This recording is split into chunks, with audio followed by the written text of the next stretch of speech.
자, 이렇게 우리가 먹는 식품에는 엄격한 기준이 제시되고 있습니다. 그런데 최근에 고래고기 판매를 두고 이거를 팔아야 되는 건지 말아야 되는 건지 판매하지 말라는 목소리가 나오고 있습니다. 이유가 뭔지 화면으로 보겠습니다. 고래 보호 국가인데 온라인에서 택배를 통해서 고래 사체를 집으로 주문받을 수 있는 잘못된 관행이 지금까지 이어지고 있었습니다. 고래를 잡지는 못하는데 먹는 것은 허용한다. 그리고 고래 사체를 무분별하게 온라인으로 판매한다. 고래 사체 온라인 판매 즉각 중단하라. 중단하라. 정부는 모든 고래류 보호종으로 지정하라.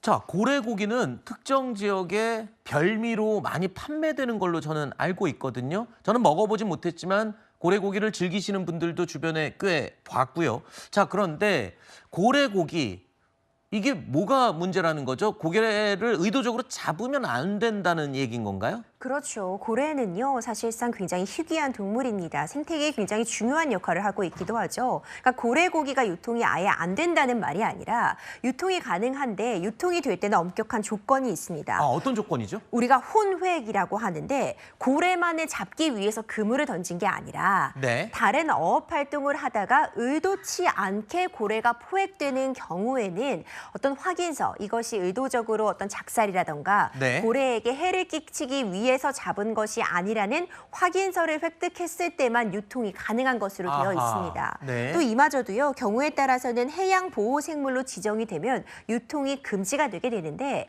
지금 문제가 되고 있는 이 밍크고래 같은 경우에는 해양 보호 생물로는 지정이 안 돼 있다고 합니다. 네. 그렇기 때문에 의도치 않게 포획이 되고 확인서, 이것이 다른 어업 활동을 하다가 의도치 않게 잡힌 것이라는 부분에 대한 확인서가 있어야지만 유통이 가능한데 온라인 시장을 좀 주축으로 해서 네. 이런 확인서가 없음에도 불구하고 아하. 무분별하게 이 밍크고래가 식용으로 유통되고 있다라는 지적이 나온 것입니다. 아, 그러니까 지금 온라인상에서 유통되는 고래고기 수육이 불법으로 잡았다라고 단정할 수는 없습니다만 이게 그물에 획득이 된, 다른 어업을 하다가 조업을 하다가 획득이 된 거라는 거를 입증할 수 있는 또 확인서는 없는 상태로 유통되는 게 많다. 그래서 이건 좀 철저하게 좀 갖추고 제대로 된 절차를 갖춰야 되는 게 아니냐, 이 얘기입니다. 사실 고래고기는요, 판매할 수 있는 종류입니다.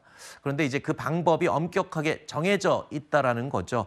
그런데 이제 온라인에서 검색만 하면 너무 쉽게 구매를 할 수 있기 때문에 과연 이게 제대로 절차를 지킨 것이냐, 이 부분을 지적하는 목소리였습니다. 자, 이런 생각도 듭니다. 꼭 고래고기뿐만이 아니라요, 유통 플랫폼에서도 판매되는 상품에 대해서 철저히 검증을 해야 되는 게 아니냐, 뭐 이런 생각이 듭니다.